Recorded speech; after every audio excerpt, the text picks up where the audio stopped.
Hour day 2 ಇನ್ Chikkamagaluru trip. Finally ಎಲ್ಲರೂ ಬೆಳಗ್ಗೆ ಎದ್ದು, ಅಷ್ಟೇನು ಚಳಿ ಇದ್ದಿಲ್ಲ. ಏನೋ ನಾವು ನೆಕ್ಸ್ಟ್ ಲೆವೆಲ್ ಎಕ್ಸ್ಪೆಕ್ಟೇಷನ್ಸ್ ಇಟ್ಕೊಂಡು ಬಂದಿದ್ವಿ, ಚಳಿ ಜಾಸ್ತಿ ಇರುತ್ತೆ ಅಂತ. ಚಳಿ ಏನಿದ್ದಿಲ್ಲ. ಸೊ ಎಲ್ಲರೂ ಎದ್ದು ಈಗ ನಮ್ಮ ಮನೆಯಿಂದ 35 ಕಿಲೋಮೀಟ್ರು ಮುಳ್ಳಯ್ಯನಗಿರಿ ಪೀಕ್ ಐತೆ, ಅಲ್ಲಿಗೆ ಹೋಗ್ತಿದ್ದೀವಿ. ನೋಡೋಣ ಮುಂದೆ ಏನಾಗುತ್ತೆ ಏನಿಲ್ಲ, ನೆಕ್ಸ್ಟ್ ವೀಡಿಯೋನಲ್ಲಿ ತೋರಿಸ್ತೀನಿ.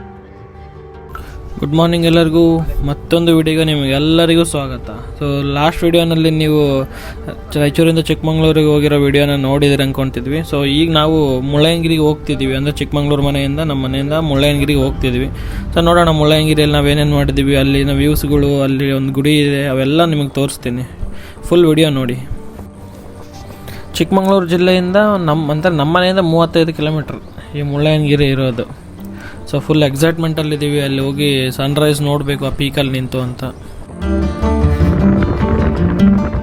ಸೊ ಇವತ್ತು ಆ್ಯಕ್ಚುಲಿ ಸಂಡೇ, ಸೊ ವೀಕೆಂಡ್ ಆಗಿರೋದ್ರಿಂದ ಇಲ್ಲಿ ರಶ್ಶು ಕೇಳೋ ಹಾಗೇ ಇಲ್ಲ. ಬೇರೆ ಬೇರೆ ಕಡೆಯಿಂದೆಲ್ಲ ಇಲ್ಲಿಗೆ ಮುಳ್ಳಯ್ಯನಗಿರಿಗೆ ಹೋಗ್ಬೇಕಂತಲೇ ಬಂದಿರ್ತಾರೆ.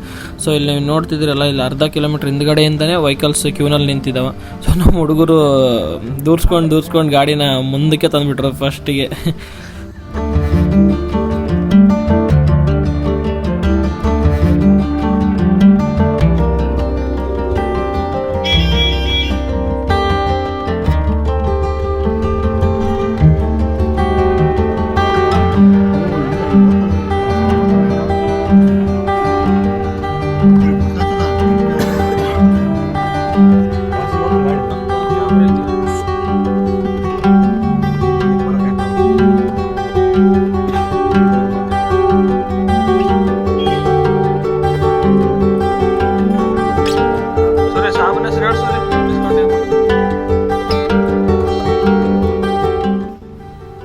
ಈ ಚೆಕ್ ಪೋಸ್ಟ್ ಅಂತೂ ಓಪನ್ ಮಾಡಿದ್ರು, ಗಾಡಿಗಳನ್ನೆಲ್ಲ ಮುಂದಕ್ಕೆ ಬಿಡ್ತಿದ್ದಾರೆ.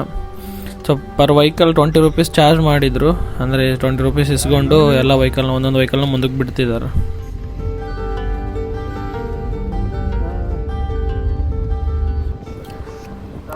ಚಿಕ್ಕಮಂಗ್ಳೂರಿಂದ ಈಗ ಒಂದು 15 ಕಿಲೋಮೀಟ್ರ್ ಬಂದಿದ್ದೀವಿ ಅಂದ್ಕೊಳ್ತಿದ್ವಿ. ಬಟ್ ಈಗಿನ ಚೆಕ್ ಪೋಸ್ಟ್ ನೋಡ್ರಲ್ಲ, ಅಲ್ಲಿಂದ ಒಂದು 16-17 ಕಿಲೋಮೀಟ್ರು ಪೀಕ್ ಇದೆ, ಮುಳ್ಳಯ್ಯನಗಿರಿ ಪೀಕು. ಸೊ ಈ ದಾರಿಯಲ್ಲಿ ಹೋಗ್ತಿದ್ದೀವಲ್ಲ, ಈ ಅಂಕಿನ ಕಡಿದಾದ ದಾರಿ ಇದು ಫುಲ್. ಒಂದೆಡೆ ಕಾಫಿ ಕಣಿವೆ ಐತೆ ಕೆಳಗಡೆ ನೋಡಿದ್ರೆ, ಇನ್ನೊಂದೆಡೆ ದೊಡ್ಡ ಗಿಡ ಮರಗಳು ಫುಲ್. ಇದು ಒಂಥರ ಅಪರೂಪದ ಶೋಲಾ ಕಾಡು ಅಂತಲೇ ಹೇಳ್ಬೋದು.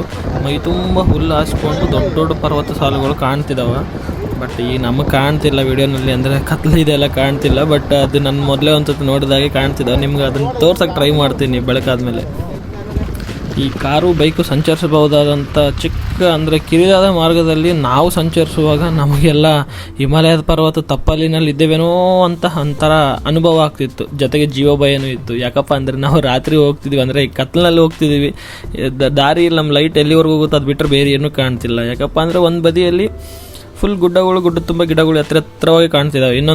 ಇನ್ನೊಂದು ಬದಿಯಲ್ಲಿ 100 ಅಡಿಗಳಷ್ಟು ಆಳವಿರುವ ಕಂದಕನ್ನು ಕೂಡ್ಕೊಂಡದ. ಅದ್ರ ಜೊತೆಗೆ ಈ ರಸ್ತೆ ನಡುವೆ ಇದು ಯಾವುದು ತಿರುವಿನಿಂದ ಸತಿ ರಸ್ತೆಗಳು ಕೂಡಿದಾವೆ. ಸೊ ಇದರಲ್ಲಿ ಸಂಚರಿಸ್ಬೇಕಂದ್ರೆ ತಾಳ್ಮೆ ಜೊತೆ ಸಹನೆ ಭಾಳ ಇಂಪಾರ್ಟೆಂಟ್ ಈ ಒಂದು ಮಾರ್ಗದಲ್ಲಿ ಸಂಚರಿಸ್ಬೇಕಂದ್ರೆ.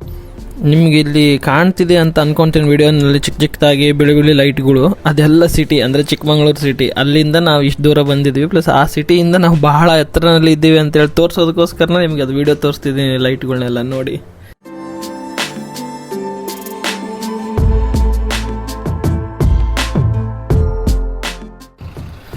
Hello YouTube family, I am so excited. Finally ಮುಳ್ಳಯ್ಯನಗಿರಿಗೆ ಬಂದ್ವಿ. ಅಲ್ಲಿ ಕಾಣ್ತಿದೆ ಅಲ್ಲ ಬೆಟ್ಟದ ಮೇಲೆ ಸಣ್ಣ ಚಿಕ್ಕ ಜಾಂಡ, ಅದೇ ಮುಳ್ಳಯ್ಯನಗಿರಿ ಪೀಕ್. ಸೊ ಇಲ್ಲಿಗೆ ತಲುಪುವಷ್ಟಿಗೆ 6:30 ಆಗಿತ್ತು. ಸೊ ಈಗೇನು ಇನ್ನೇನಾದರೂ ಮುಂದಕ್ಕೆ ಹೋಗೋದೆ. ಎಕ್ಸೈಟ್ಮೆಂಟಲ್ಲಿ ಇಲ್ಲಿಗೆ ಬಂದ ಮೇಲೆ ಗೊತ್ತಾಗಿದ್ದು ಎಷ್ಟು ಚಳಿ ಇದೆ, ಯಾವ ರೇಂಜಿಗಿದೆ ಚಳಿ, ಎಷ್ಟು ನಡುಗಿಸ್ತಿದೆ ನಮ್ಮನ್ನು ಅಂತೇಳಿ. ಸೊ ಇಲ್ಲಿಗೆ ಬಂದಾಗೇ ನಮಗೆ ಟೋಪಿ, ಶಾಲು, ಸ್ವೆಟರ್ ನೆನಪಾಗಿದ್ದು.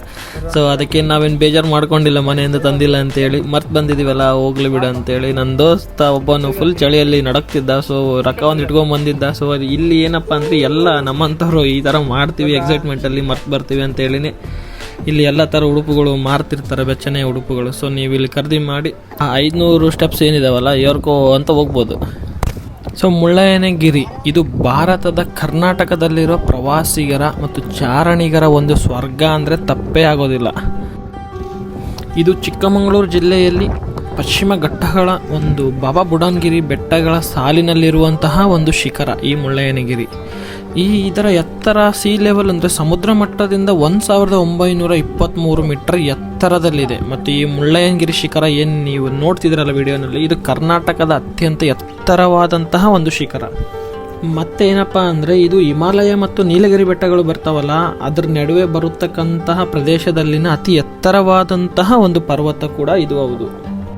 ಇಲ್ಲಿ ಬೀಸ್ತಿರೋ ಈ ಚಳಿ ಸ್ಪೀಡ್ ಗಾಳಿಗೆ ಎದುರಿಸಿರು ಬಿಡುತ್ತೆ. ಮೆಟ್ಲು ಏರ್ಬೇಕಂದ್ರೆ ಎಲ್ಲಿ ನಮ್ಮನ್ನೇ ಗಾಳಿ ಹೊತ್ಕೊಂಡು ಹೋಗ್ತದೋ ಅನ್ನೋಷ್ಟು ಭಯ ಈ ಸ್ಟೆಪ್ಸ್ ಏರ್ಬೇಕಾದ್ರೆ. ಈ ಒಂದು ಗಿರಿಗೆ ಮುಳ್ಳಯ್ಯನಗಿರಿ ಎಂದು ಹೆಸರು ಹೆಂಗೆ ಬಂತಪ್ಪ ಅಂದರೆ, ಮುಳ್ಳಯ್ಯ ಎಂಬ ಒಬ್ಬ ಸಾಧಕ ಈ ಗಿರಿಯ ಗುಹೆಯಲ್ಲಿ ಆಧ್ಯಾತ್ಮಿಕ ಸಾಧನೆಗಾಗಿ ತಪಸ್ಸನ್ನು ಮಾಡಿರತಕ್ಕಂತಹ ಸ್ಥಳ ಇರುವುದರಿಂದ ಈ ಒಂದು ಗಿರಿಗೆ ಮುಳ್ಳಯ್ಯನಗಿರಿ ಅಂತ ಹೆಸರು ಬಂದಿತ್ತು ಅಂತ ಹೇಳ್ತಾರೆ.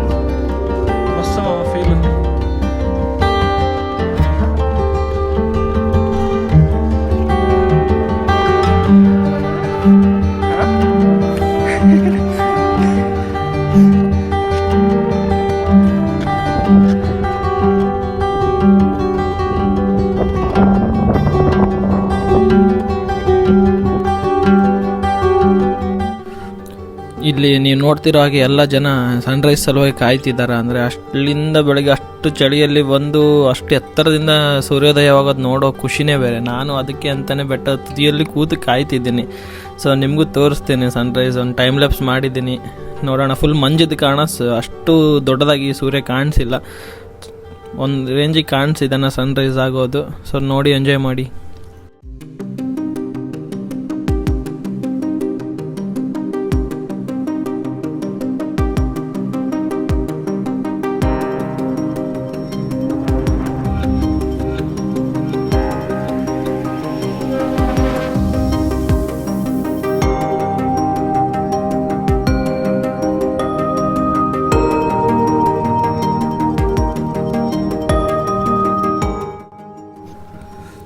ಪ್ರವಾಸಿಗರ ಸ್ವರ್ಗ ಎಂದು ಕರೆಸಿಕೊಂಡಿರತಕ್ಕಂಥ ಈ ಒಂದು ಮುಳ್ಳಯ್ಯನಗಿರಿ ಏನಿದೆಯಲ್ಲ, ಚಿಕ್ಕಮಗಳೂರು ಜಿಲ್ಲೆ ಬರ್ತಕ್ಕಂಥದ್ದು, ಪ್ರೇಕ್ಷಣೀಯ ಸ್ಥಳಗಳಲ್ಲಿ ಅತ್ಯಂತ ಜಾತ್ರೆಯಿಂದ ಕೂಡಿರ್ತಕ್ಕಂತಹ ಒಂದು ಸ್ಥಳ.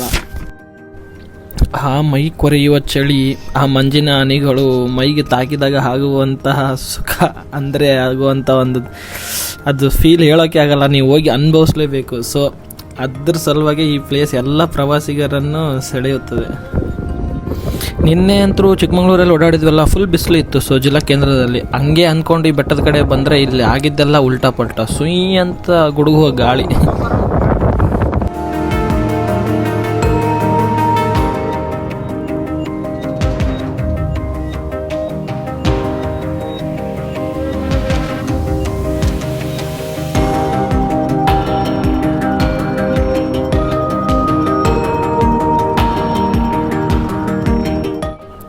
ಬೆಟ್ಟದ ಮೇಲ್ಭಾಗದಲ್ಲಿರೋ ಮುಳ್ಳಯ್ಯ ಸ್ವಾಮಿಯ ದೇವಾಲಯಕ್ಕೆ ಈಗ ಹೋಗೋಣ ಬನ್ನಿ.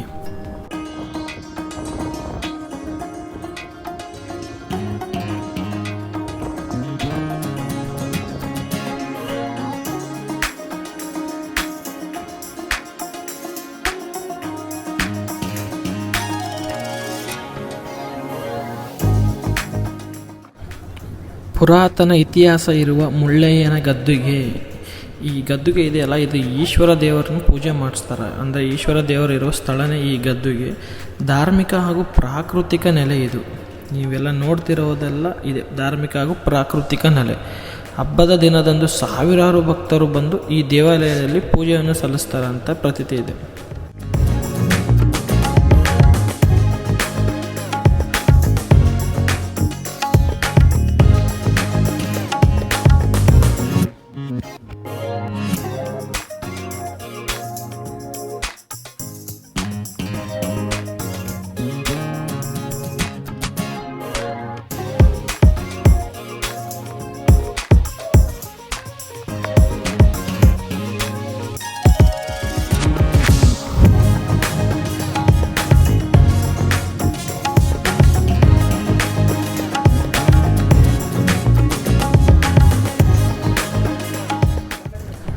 ದೇವಸ್ಥಾನದೊಳಗೆ ಕಾಲಿಡ್ತಾನೆ ನಮಗೆಲ್ಲ ಹೊಗೆನೇ ಕಾಣಿಸ್ತಿತ್ತು. ಅಂದರೆ ಅದು ಧೂಪ ಹಾಕಿರೋ ಹೊಗೆ, ಲೋಬಾನ ಹಾಕಿರೋದೆಲ್ಲ ಘಮ ಘಮ ಸ್ಮೆಲ್ ಜೊತೆ ಚಲೋ ಇತ್ತು. ಇಲ್ಲಿ ನೀವು ನೋಡ್ತಿರೋದಿದೆ ಮುಳ್ಳಯ್ಯ ಸ್ವಾಮಿಯ ಗದ್ದಿಗೆ, ಇಲ್ಲಿ ಕಾಣ್ತಿದೆಯಲ್ಲ ಅದೇನು ಶಿವ ಥರನೇ ಇದೆ, ಶಿವದೇವರು, ಶಿವಲಿಂಗವನ್ನೇ ಪ್ರತಿಷ್ಠಾಪನೆ ಮಾಡಿದ್ದಾರೆ.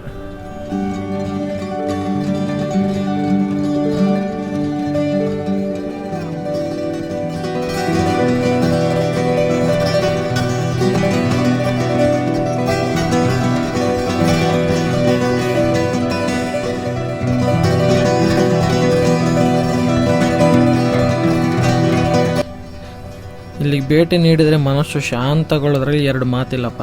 ಈ ಕಾರಣಕ್ಕೇನೋ ಗೊತ್ತಿಲ್ಲ, ನನ್ನ ಫ್ರೆಂಡ್ಸು ಬೆಂಗಳೂರಲ್ಲಿ ಕೆಲಸ ಮಾಡೋರು, ಆ ಟ್ರಾಫಿಕ್ಕು, ಆ ಗದ್ದಲ, ಐ ಟಿ ಅಂದ್ಕೊಂಡು ಇರೋರು ಲಾಂಗ್ ವೀಕೆಂಡ್ ಸಿಕ್ಕರೆ ಸಾಕು, ನಡಿಪ ಚಿಕ್ಕಮಂಗ್ಳೂರು ಟ್ರಿಪ್ ಹೋಗೋಣ ಅನ್ನೋರು.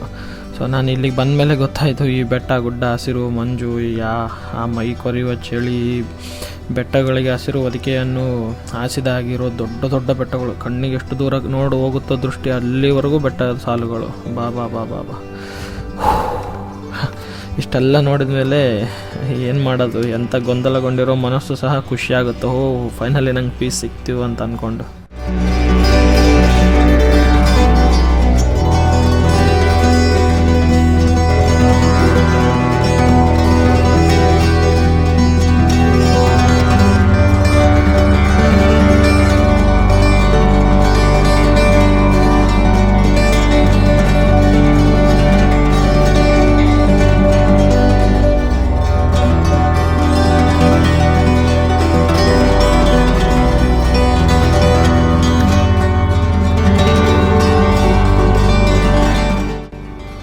ಮಳೆಗಾಲದಲ್ಲಿ ಇಲ್ಲಿಗೆ ಭೇಟಿ ನೀಡಿದರೆ ಇಲ್ಲಿಯ ಅನುಭವ ಒಂದು ಬೇರೆ ರೀತಿ ಅಂತಲೇ ಹೇಳ್ಬೋದು.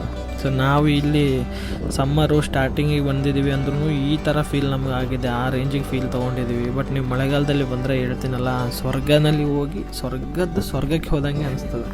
ಸೊ ಅದಕ್ಕೆ ಅಂತೀನಿ, ಜಾಸ್ತಿ ಜನ ಪ್ರವಾಸಿಗರಿರಲಿ, ಟ್ರೆಕ್ಕರ್ಸ್ ಇರಲಿ, ಚಾರಣಿಗರು ಎಲ್ಲರೂ ಈ ಸಮಯದಲ್ಲಿ ಜಾಸ್ತಿ ಭೇಟಿ ನೀಡ್ತಾರೆ. ಸೊ ಚಿಕ್ಕಮಂಗ್ಳೂರು ಅಂತೂ ಯಾವಾಗಲೂ ಇದೇ ಕಾರಣಕ್ಕೆ ಅನ್ಕೊತೀನಿ, ಸದಾ ವಾಹನಗಳಿಂದ ತುಂಬಿಕೊಂಡಿರುತ್ತದೆ.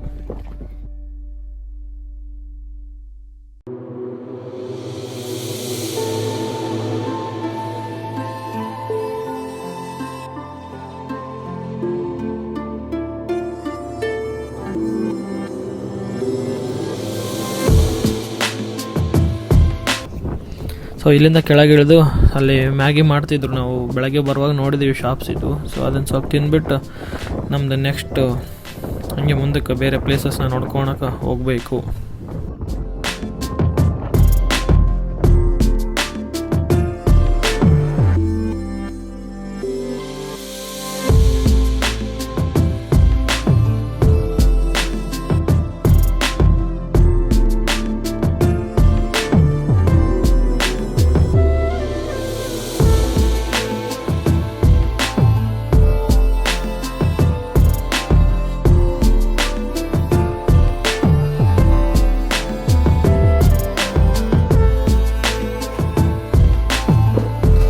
ಮ್ಯಾಗಿ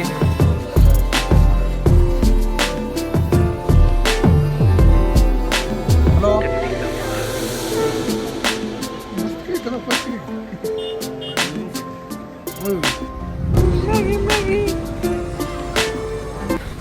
ಆ ಚಳಿಗೋ ಆ ಹೊಟ್ಟೆ ಹಸದಿದ್ದಕ್ಕೇನೋ ಗೊತ್ತಿಲ್ಲ, ಮ್ಯಾಗಿ ಟೇಸ್ಟ್ ಮಾತ್ರ ನೆಕ್ಸ್ಟ್ ಲೆವೆಲ್ ಅನಿಸಿತ್ತು. ಮಸ್ತ್ ಮ್ಯಾಗಿ ತಿಂದು ಹೋಗ್ತಿದ್ವಿ.